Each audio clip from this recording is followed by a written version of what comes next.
না ফেরার দেশে কালাছড়ার বিশিষ্ট ব্যক্তি সুজিত পাল।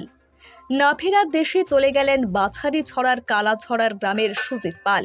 শনিবার সকাল 8:30 নাগাদ কালাছড়াস্থিত নিজের বাড়িতে তিনি শেষ নিঃশ্বাস ত্যাগ করেন।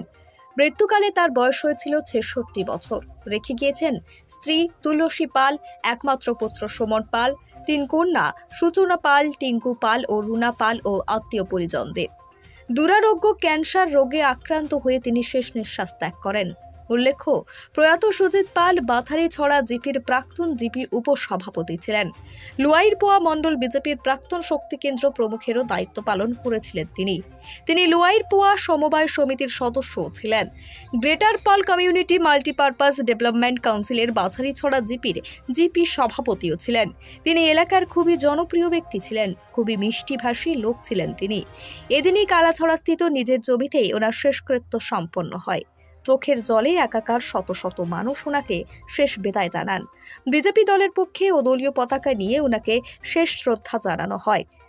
ওনার মৃত্যুর সংবাদে গোটা কালাছড়া বাজারিছড়া এলাকায় শোকের ছায়া।